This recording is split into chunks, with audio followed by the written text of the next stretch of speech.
We hear a lot of perspectives on the Mankind podcast. Inclusion of a guest is not an endorsement of their views, and the opinions expressed here do not always represent the mission or values of the Mankind Project USA.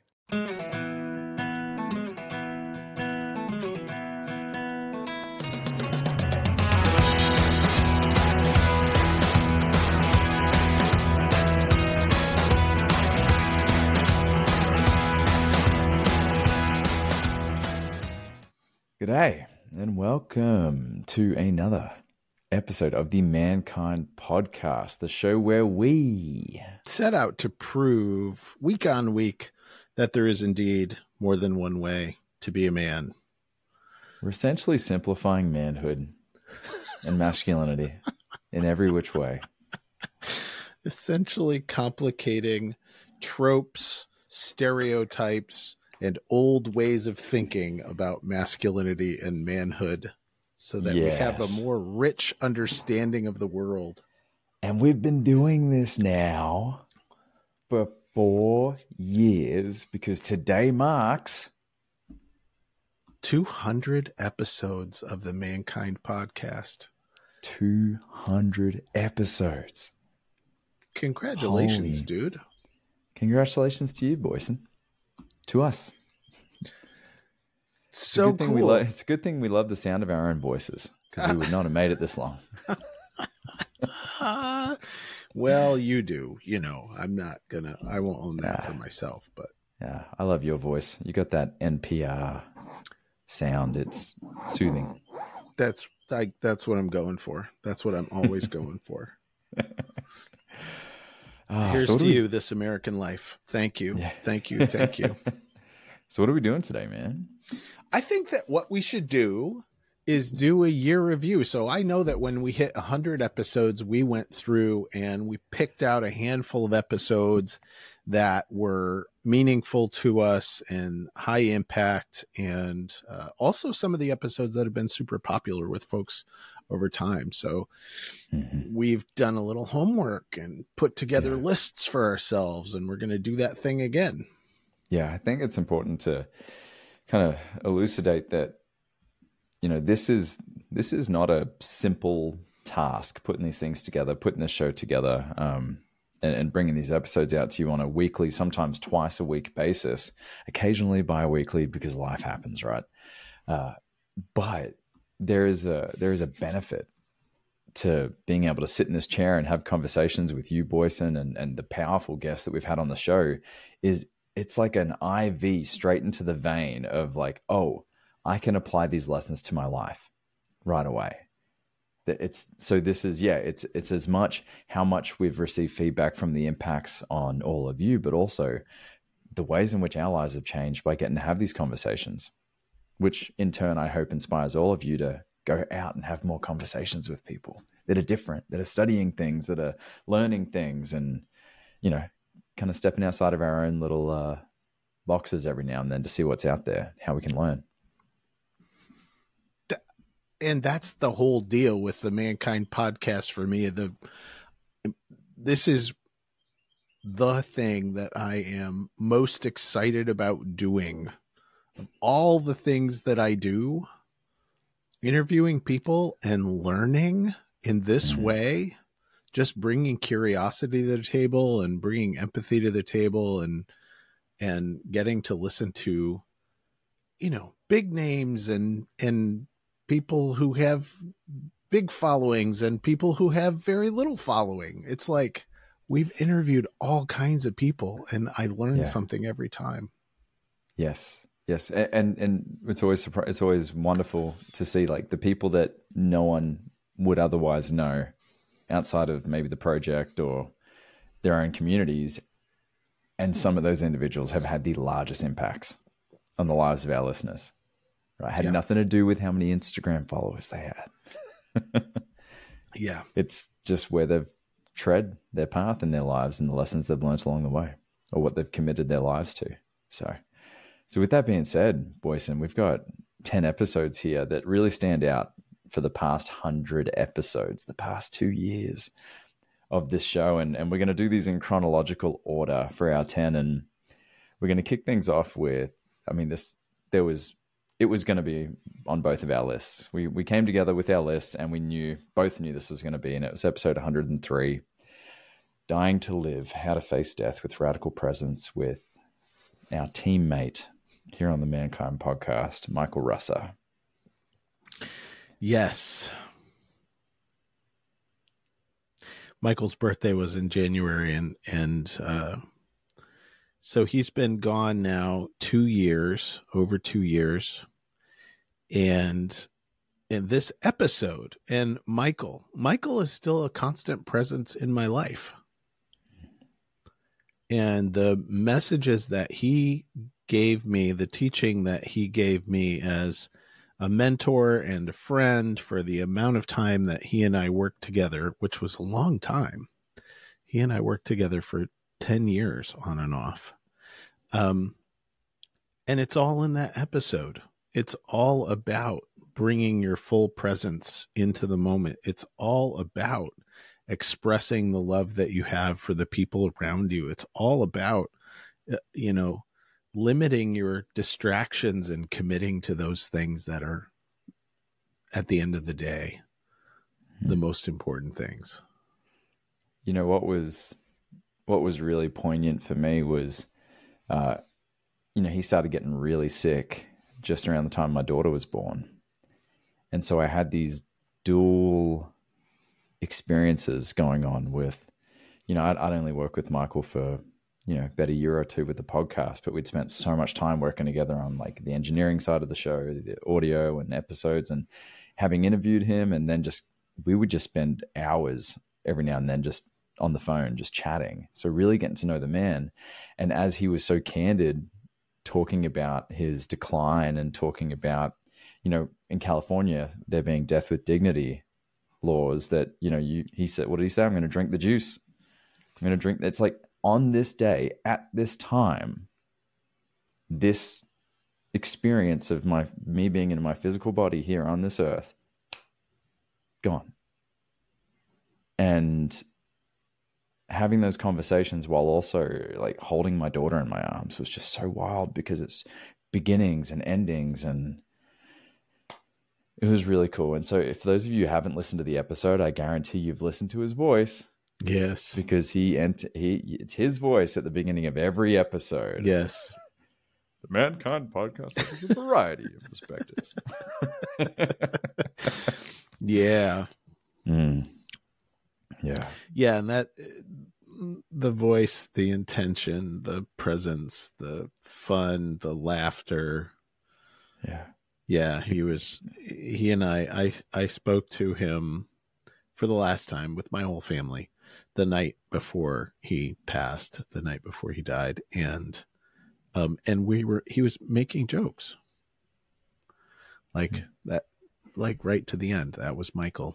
So, and that was the episode. We came in with so much like weight, and he just brought a bunch of levity, and we laughed more than we cried. So I'm going to listen. Thank you, Michael. I'm going to listen. Yeah. And if you ever call the Mankind podcast, the Mankind Project's 1-800 number, we have an 800 number. It's Michael's voice in the mailbox. It's every time. Legacy right there. Yeah, there you go. Beautiful. So, I mean, back-to-back bangers. Episode 104. So this was really cool one for me. It was with Chris Hemmings, and we had Chris on the show previously to talk about his book. His work with young men in schools. His work with young men. He was one of BBC's top contributors on all things manhood and masculinity and boyhood psychology. And basically what he was doing in the UK was speaking in schools. He was a rugby boy. For US listeners, you can imagine just kind of like the locker room antics. What it meant to connect and be a part of the tribe as a man, as a bloke, and the narrow definitions of what manhood looked like. And, he's having huge impact in the UK and abroad with his message. And then after he was on Trevor Noah, a former partner of his came out and accused him of sexual abuse.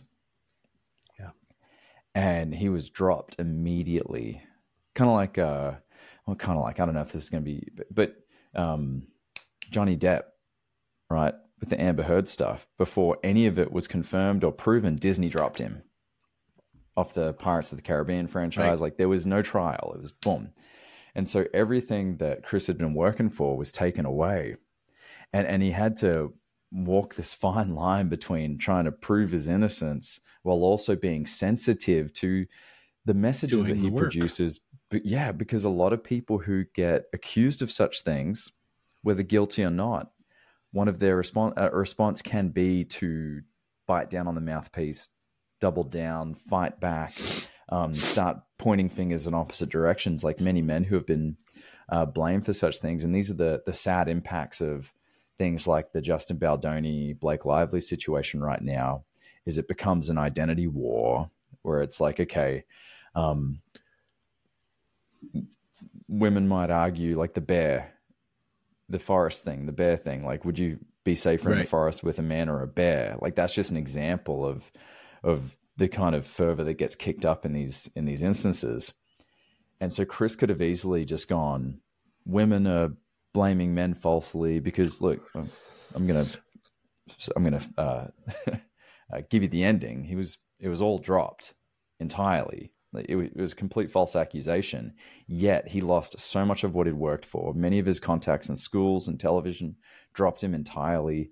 He found himself looking at potentially taking his life. He was so low, even with how much he'd been teaching boys and men about not making those choices, right? But here's the biggest thing that landed for me. Rather than fighting back and attacking back, he coupled the message with, and here's how I have been complicit in my life. Yep. Here's how I have not behaved in healthy ways as a man. And that was just powerful to witness him do that, because, I mean, what an emotional journey for him to go through all that and still be able to come out and say, and here's how I've behaved badly in my life. Mm-hmm. My hands aren't completely clean. Here's how I contribute to the cultures where things like this happen. Mm-hmm. And that kind of accountability, which I think is really the only way out, right? We talked about the Cartman drama triangle on the show off and on. And the only way out of the Cartman drama triangle from any point, from victim, perpetrator, or rescuer, is responsibility, is accountability for where it is. And that's what I think Chris has done. Yeah. Yes. And so there's a reason he's been on the show multiple times.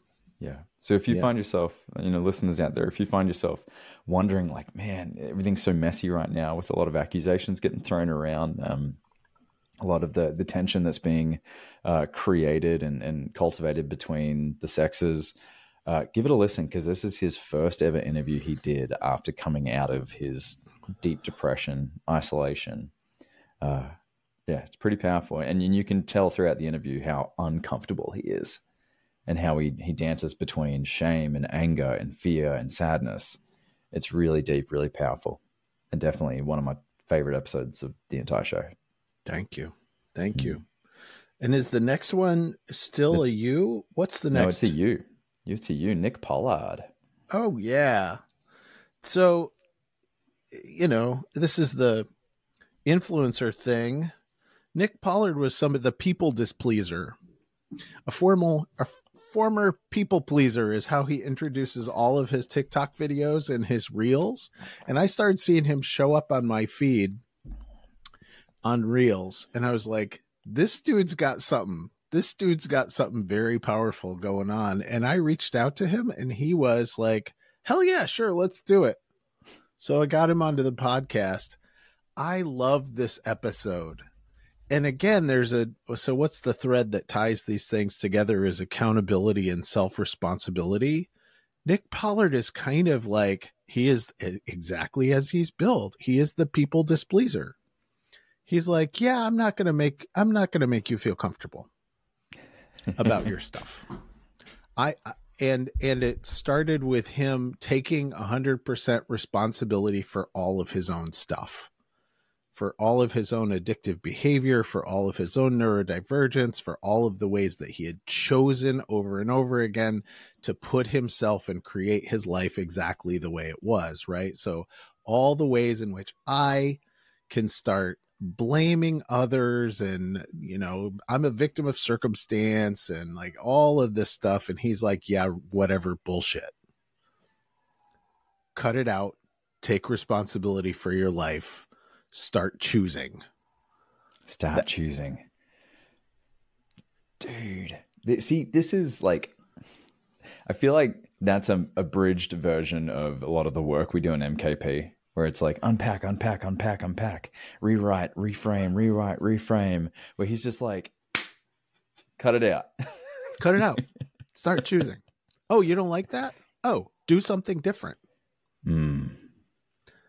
And he's compassionate and he's loving and he recognizes like how difficult these things are. And, you know, all of these things add up. But at the end of the day, what I really enjoy about the way he brings his message is that it's no nonsense. So it's a great one. Check out Nick Pollard. Yeah. Yeah, I love that episode. It was like, I just had this vision of him like holding up a finger the whole time, like right between the eyes and just going ping, boink, boink. And yeah, like we see that all throughout books and movies, that the guide every now and then has to like slap the hero and just be like, cut out this story, this thing you're telling yourself, which is giving you permission to stay where you are. Yeah. Stop it. And sometimes, you know, messages need to come by a touch of a feather or a kick to the nuts. That sounds extraordinarily painful. In my household, we call that the psychic 2x4. Sometimes the Hodgsons need a psychic 2x4 in order to wake themselves up. 2x4. I love that. So for all of you listening out there, we're going to have this list in the show notes. So don't feel like you have to distract yourself if you're driving or anything to take notes. All of these will be in the show notes and you can have access to them. Yes. Okay. So this next one's, the two of us are on this one, episode 150, Dad Rage. Yes. How to navigate anger and repair in parenting with Matthew Sloan. This is another episode that we got a lot of messages and feedback from the listeners because of just how poignant and impactful it was. And I second that because this was... Yeah, I think I cried in this one. Because, yeah, this was just after I had my first anger release on my 1-year-old at the time. Dad. Yeah. Yep. And it was so raw. And I've continued to, so Matthew Sloan, I've known for a long time, and I've continued to be in relationship with him because of something else that I'll touch on in here somewhere, the Boys and Men's Compassion Initiative. Matthew is one of the most beautiful, gentlest, loving, open-hearted men that I know. And the way that he held us in that conversation, because that's what it felt like, right? He created this container for us to come into and talk about parenting from 3 very different perspectives, right? The brand new dad, the dad of young kids, and me, the dad of kids who are bordering, you know, who are young adults now, and how anger shows up in different ways for us as parents, as dads. And something we didn't plan, which worked out really cool for this episode, was we each got a chance to set the scene individually as to like how we messed up, how we got mad. And then like in order, then we went into what was the result of this? And then lastly, it was how did we repair it? Yeah. God, I'm getting emotional thinking about it because I remember just like screaming at Bindi and pushing her away. And I remember, oh my God, too much feels, man. Too much feels for a Monday morning. Lessons we keep learning. Lessons I keep learning. Yeah. Yes. Yeah.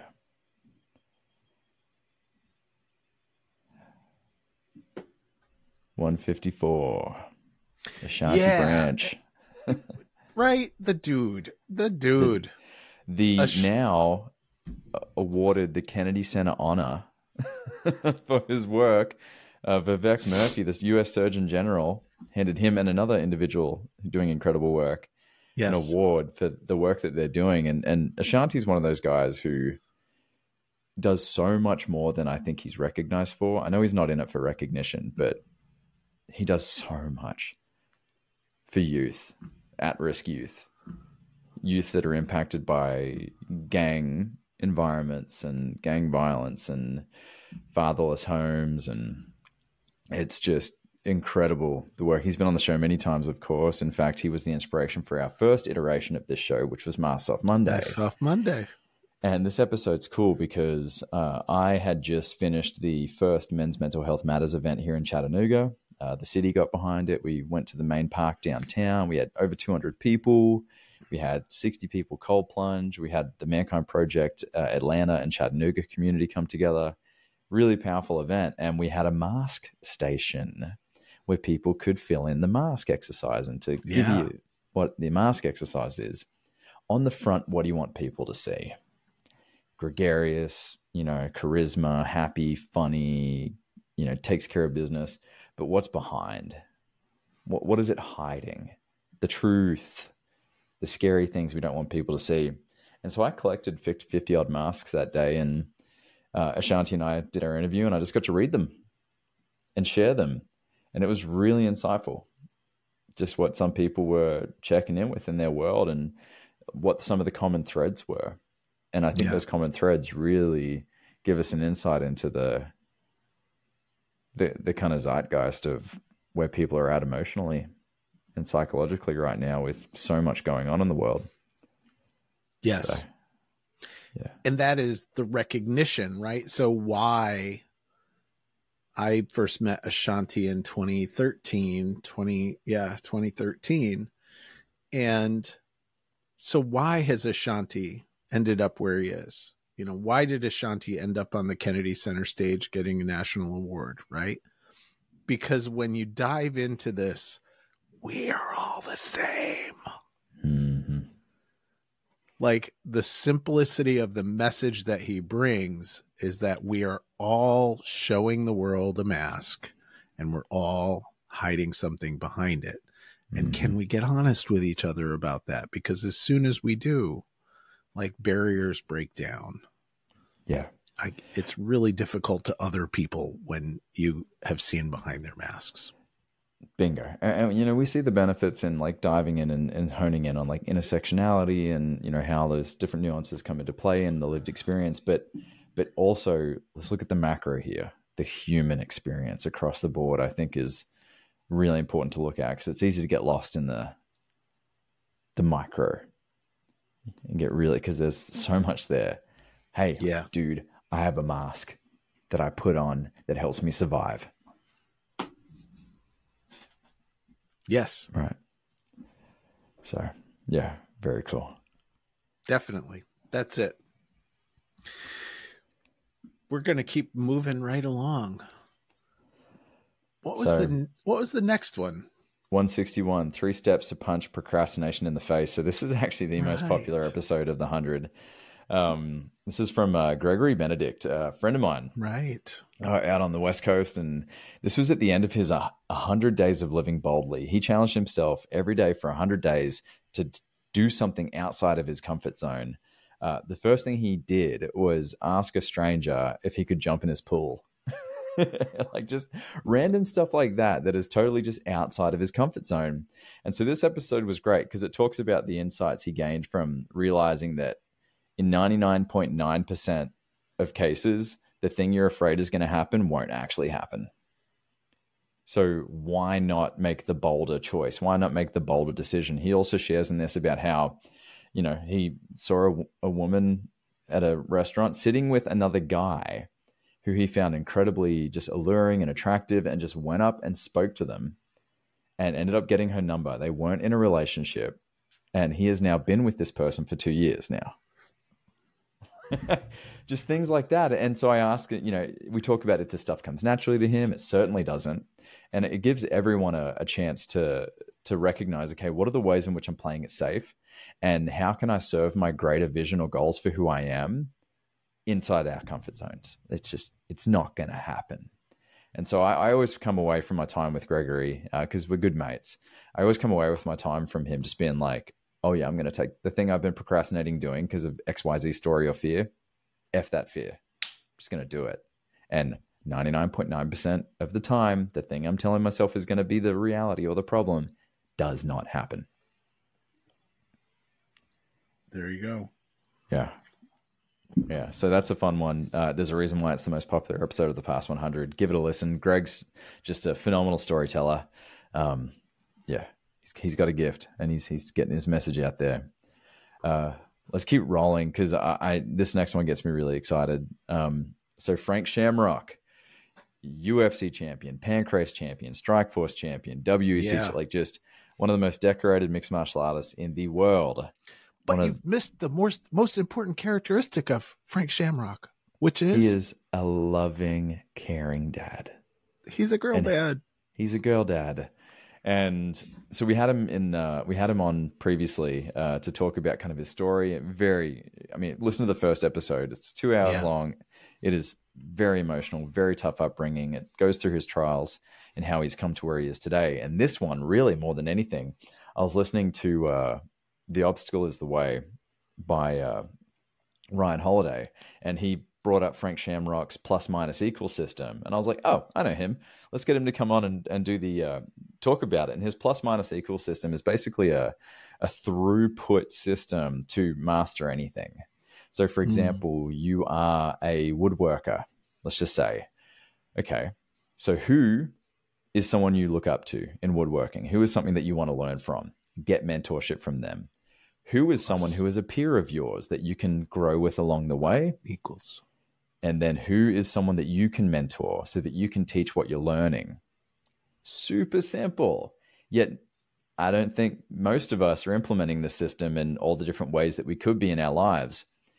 And so super simple system, very quick episode. It was great to have him on. But here's the biggest thing that stood out to me. This is the snippet that just rings in my head constantly since having this conversation, which is, I asked him, what is your, how do you determine, who you're going to mentor? Because he loves mentoring people. And he said, I won't mentor anyone unless they're already halfway there. Oh. And, that just hits so deep, because sure, go out and pitch your idea and get some thoughts on things. But if you're truly looking for a mentor, a Gandalf, a Yoda, an Obi-Wan to be with you on the journey, you have to have put in the legwork. Imperfect legwork, imperfect action. It does not have to be perfect, but it just shows that you've got dirt under your nails, that you're at least working through it and trying to figure it out. And that was really cool for me because, in various areas of my life, I have people reach out for mentorship, and that's become my thing now. Where are they at? Show me that you're halfway there. Yeah. And I don't reach out for mentorship until I am proving that I'm on the journey, doing the work in the trenches, figuring it out. So that was, that's a fun episode. Always great to have someone like Frank on. And those of you who have been listening for a while, and those who know me, I'm a massive MMA nerd. So, that's a fun one. And it just highlights the thing, right? The toughest dudes in the world, the toughest people in the world. We all have those things that we love and have tenderness for, and those things we nurture, and those things. And it's you don't get there without caring deeply about things. Bingo. That's it. So, man, this is you. I love this topic. I love this episode. Will Adolphi, 178. Yeah, man, I have gotten so much feedback about this episode. So this is a two-part connection, right? This was a Chris Hemmings connection because Will Adolphi has been doing work with Chris Hemmings in the schools in that same way, in that same space. And then this is also a connection through another organization that is aimed at interventions where young men especially are getting into social media algorithms or getting into stuff where they start getting dragged down into more and more misogynistic, more and more violent, more and more disconnecting, more and more, isolating ways of being a man. So the manosphere. So, you know, many months before the Manosphere talk was out bigger in media, Will Adolphi was on our show having a conversation about how he individually found his way into that space, kind of got sucked into that space, and really went all in for a long time, right? And so the conversation was the insight about what it felt like to be in that space. What were the belief systems that were driving him? What were the kind of reactivities that he was having to people around him? And then what it took to start seeing his way out, start seeing his way clear of living in that space. This episode meant so much to me because, you know, I don't like to look at things from an us and them lens, but when people ask me like, what is the impact I'm hoping the show can have? It always comes back to giving alternative options to the boys and men out there that are being fed this BS, that you have to be a baller, that you need to smoke $200 cigars, that you have to have the car, and showing compassion for those boys and men who get sucked into it. Because what's the initial message that Andrew Tate, Correct, Wes Watson, all these tools out there are putting out there? It's accountability, it's responsibility, it's do the work. It's, you know, you got to take care of yourself. You got to get in shape, like all positive messages. But then it spirals into this disgusting, misogynistic, sexist attitude that women are your property. Like their job is to keep a clean house. Right. Like they are there to serve you and your needs. Just so, as a father of a daughter, yeah, it just, every fiber of my being, my DNA gets irked by it. And so I always consider this show the anti-Andrew Tate message in a way. Yeah, the anti-Andrew Tate message. And it also, but it indicates, right? Like he didn't go so much for the, like, into the Andrew Tate world, but he was deeply, deeply invested in Jordan Peterson. So we got to have the conversation about what Jordan Peterson brings to the table that's actually recognized and has been really helpful to a lot of men out there in the world, right? And then where does that go south? And the go south part is always connected to this shadow aspects of masculinity, to this place where we lean into dominance as a way of being in the world. And it's all wrapped up in kind of, honestly, it's wrapped up in capitalism, right? Because if you can't see the product, you're the product. So you as a young man are a product. You're being commoditized and fed enough information to get you to purchase. Well, and I appreciated that you all went there, because that's kind of the where I exist and try my best to exist, is kind of the in-between. Because I mean, for a long time, Jordan Peterson has been a huge influence on me in a lot of ways. Then as he got kind of swept into the Daily Wire and things like that, I'm like, oh, he's playing the game now. Yes. His message isn't as agnostic as I judged that it, once was from the lens in which I was looking at it. And do I still listen to some of his clips? Absolutely. But those filters have to be in, right? Because I don't want to be the kind of person that just goes, oh, because he's on the Daily Wire, or because of, the side or whatever that he's been put into, or the binary in my mind, oh, there's nothing I can glean from him. Like, no, of course there's things to learn. But there's also a broader impact that's being had. Yeah. In some of those spaces with some of those messages. So I appreciated that, because you'll come in and share your opinions about Peterson or Rogan or whatever. And I'm like, I listen to them still. I still get value and entertainment out of it. Doesn't mean doesn't mean he's my vote for the next president. It's just, there's entertainment, there's value, there is some learning there. You can exist in between. It doesn't have to be this or that. Yeah, and I shut down conversation and dialogue at my own peril, right?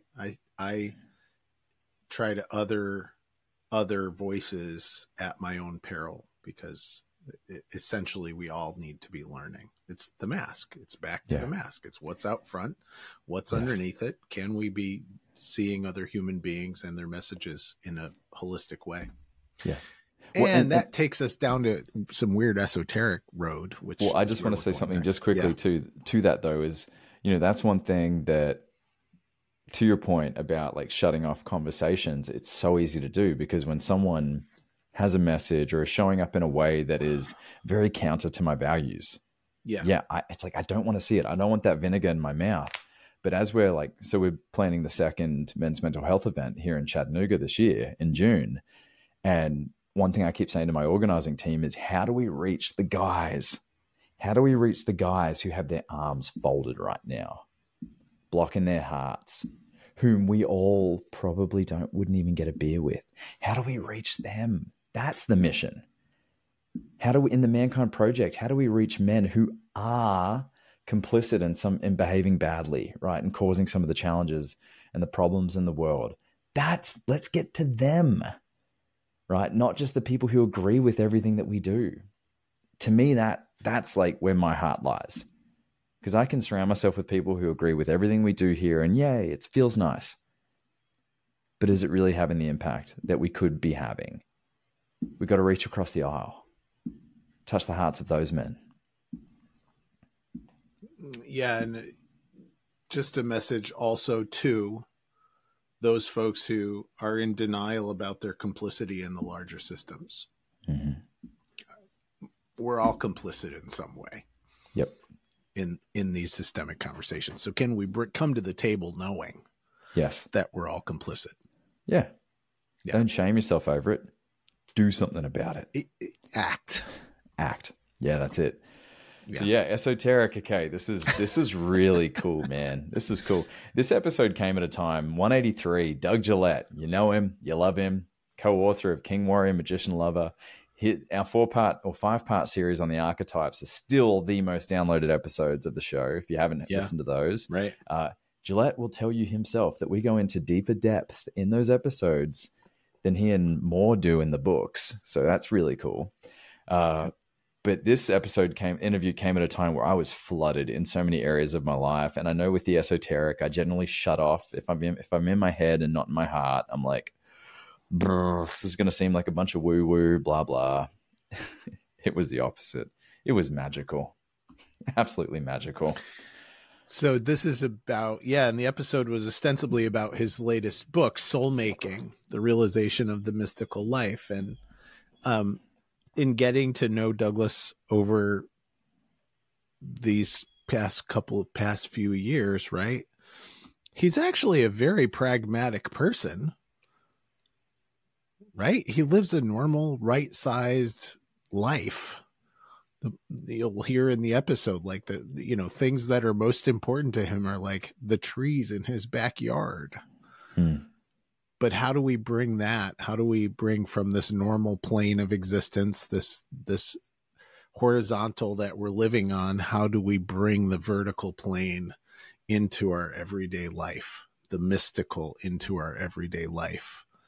How do we recognize moment to moment that what I'm experiencing is part of something that I can't fathom at a human level? A big impact. So each of these episodes plants a seed, right, that germinates at different stages. And this one for me was really cool. One, the lens of being a father and watching my 2-year-old just explore the world, like trying to see things from her eyes when she just like stares at a millipede in absolute fascination. But having sat with a lot of plant medicines and been on a lot of like journeys like that, it's easy to get into this thought process of, oh, I need something external to tap into these spaces. Yeah. Not true.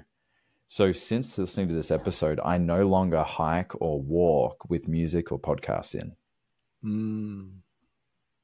Which to me, I'm like, right, every moment has to be maximized and capitalized and blah, blah, blah. Nope.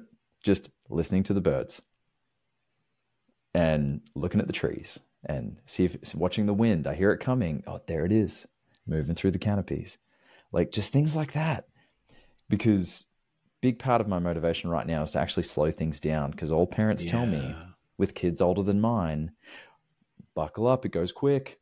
Before you know it, they'll be going to college. And I'm like, I've been in a rush my whole life to get everywhere. I don't walk upstairs, I run upstairs.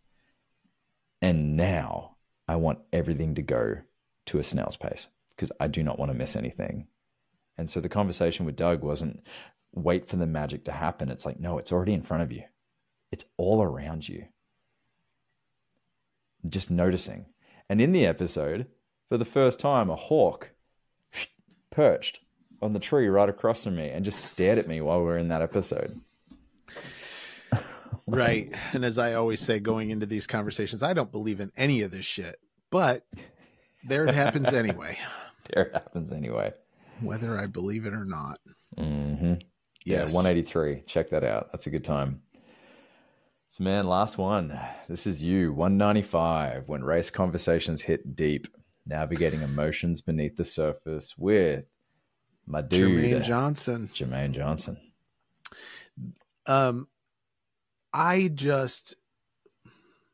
I am deeply invested, personally.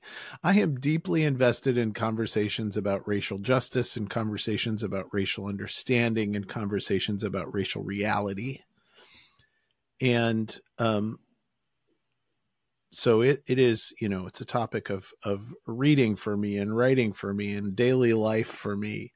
And having the relationship that I've had with Jermaine and with other men in MKP, where we can have a conversation like this.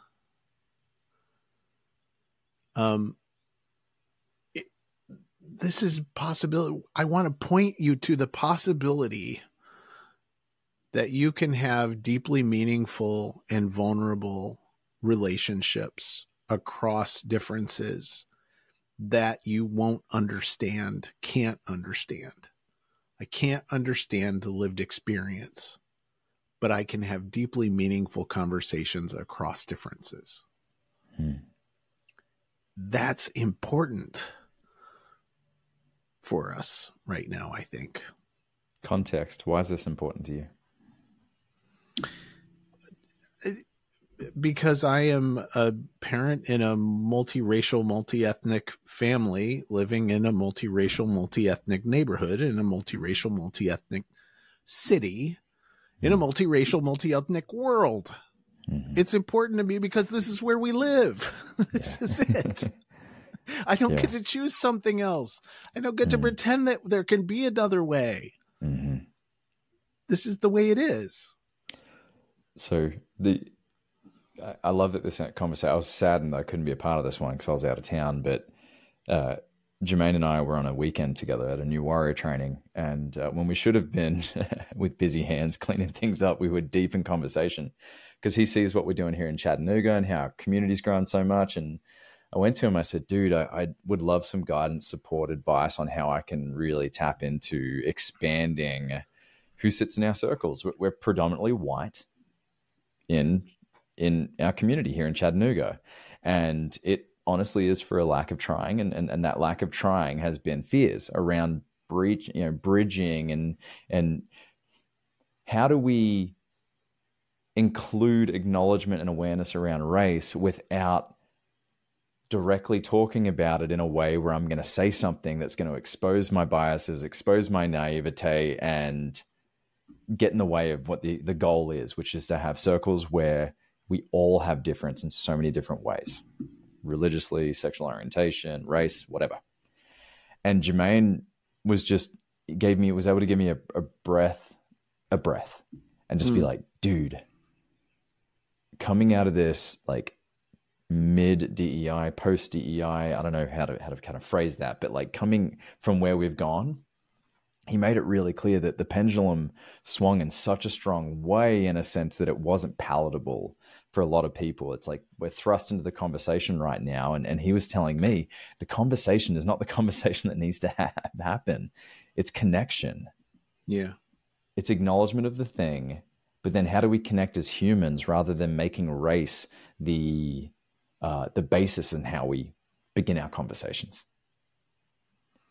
We had Henry Thurman on the podcast talking about the UPPD, unpacking power, privilege, and difference discussion in one of our first 100 episodes.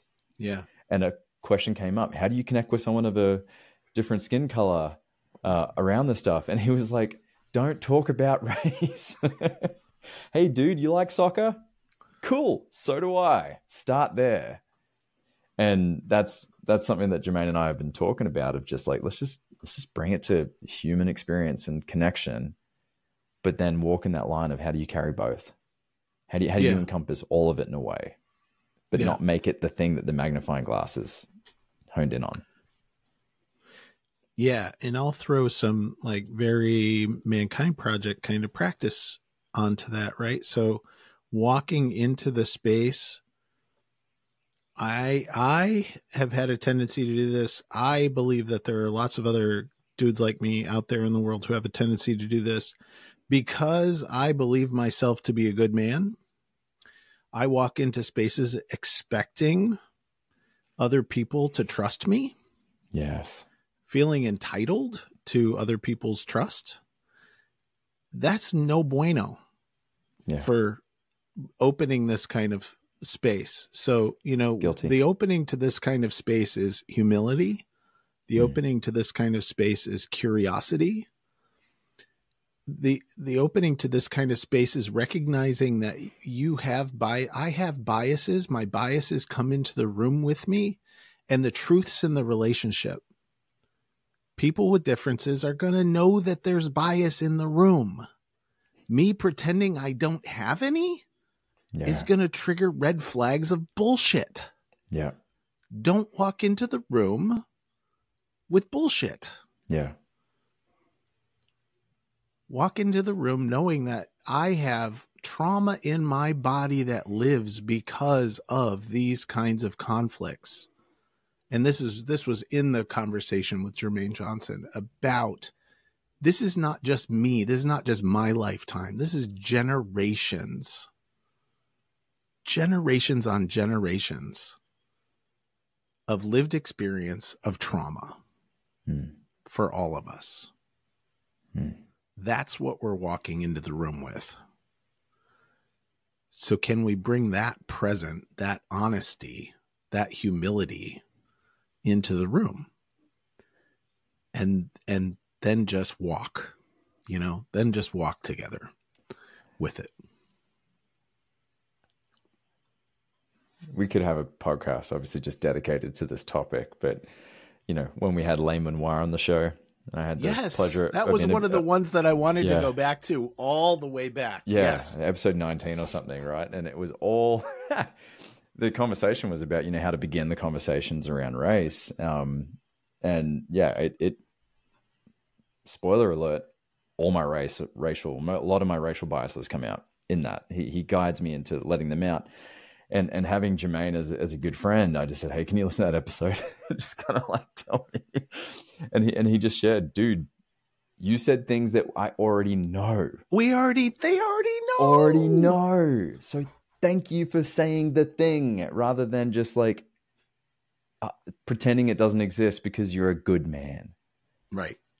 So thank you for saying that, Boysen, because that my hands were raised on that one. Because it's like, sometimes I feel like I can be entitled to other people's trust. Not true. Yeah. So man, 200 episodes. 200 episodes. This list got boiled down. We've got, just the past 100. I always say this to people who find out about the podcast, or skim the titles. Just skim the titles. See what stands out, because we have covered so much in so many different ways and from so many different angles. And we could have 2,000 episodes and still not even scratch the surface of the conversations that we could be having. So wherever your interests are, and we will till we're old and gray. Well, till I'm gray. Oh, dude. That was great. I didn't swear. I almost did. That's right. You're still the most handsome host of the Mankind podcast. Yeah, right. Off of that, we're going to keep doing this. I have a list of names and of folks that I'm reaching out to. Mm-hmm. All of these conversations, there are other directions we can go. There are deeper places that we can go. Brandon and I are committed to, I'll let Brandon speak for himself. I am absolutely committed to deepening and expanding this conversation even further than we have, bringing you listeners more really, really intimate, brave conversations about difficult stuff. Mm-hmm. Yeah. No, I'm here. Sign me up and have some fun along the way too. There's fun to be had in taking those risks. When your feet leave the cliff's edge and you feel that hang time before the water rushes up to your feet, that's where it lies for me. So I'm grateful for you, man, and grateful to share this journey with you. And I love just how much passion you get out of this, because whenever life's crazy, having a 2-year-old and work and all that jazz, I can always count on you to come in and be like, "Ooh, I'm having this conversation with this dude about this random thing which you've never heard about." And I'm like, holy moly, didn't even know that was a thing. But apparently it's a thing. That's a thing. I love those things. I love exploring those things. You missed one part of that. That was a beautiful analogy, when your feet come off of the cliff and there's that hang time before you hit the water. But there's one piece of that that's also really important. The frickin' pain that's going to shoot up through your feet all the way out the top of your head when you hit that water. And that's part of the experience. I know. Sometimes maybe there's an analogy to the enema that follows after hitting that water. Oh, good God, no. You're doing it wrong. Lost your center of balance on that one. Which in turn is an analogy in itself. Well, man, this is awesome. Here's to another 100 going on and on. And I'm on vacation the next 2 weeks. So you're going to be listening to Boysen's wonderful NPR-esque voice for the next couple episodes. I've got some conversations coming. Look forward to sharing. Have a great vacation, Brandon. Yeah, absolutely. Thank you. Well, this here has been the 200th episode of the Mankind Podcast, the show where we break the molds of modern manhood to prove there's more than one way of being a man. Jesus, that's like that horrible thing in Venom. I'm Venom. We need to work on that. Yes, I thought it was beautiful. I thought it was harmony. But all right, different perspectives. Anyway, lots of love to all of you. Thank you for showing up every single week. And we will see you next week for episode 201. This has been the Mankind Podcast, produced in association with the Mankind Project USA. And of course, I want to thank you, the listener, because through your attention and your support, you make it a heck of a lot easier for us to let men out there in the world know that they are not alone and that there is more than one way to be a man. And if you've been enjoying the music throughout this episode and all of our episodes, check out Jim, Donovan, and the Sun King Warriors. I have links to them in the show notes. Now, the fee for this episode is simple. If you found gold and insights that you believe could benefit your loved ones and those you care about, be sure to share it with them. And of course, remember that life doesn't happen to us, it happens for us, so long as we rip the pen out of fate's hand and become the author of our own story. So my friend, pick up the pen and we'll see you next week. Lots of love.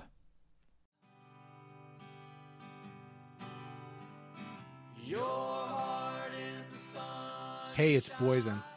On the Mankind Podcast, we've brought some incredible guests on to talk about the importance of doing the work to improve our mental and emotional health. And here's the truth.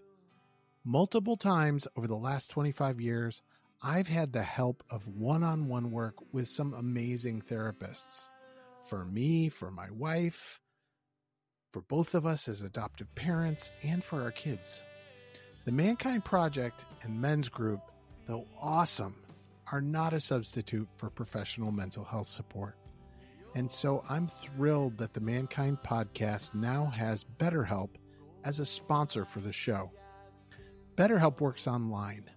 It asks you what you're working on and then matches you for live one-on-one sessions with a licensed therapist, someone trained to work with you, listen, and offer helpful insights. I'm using BetterHelp. It's super easy, and I like what I'm getting.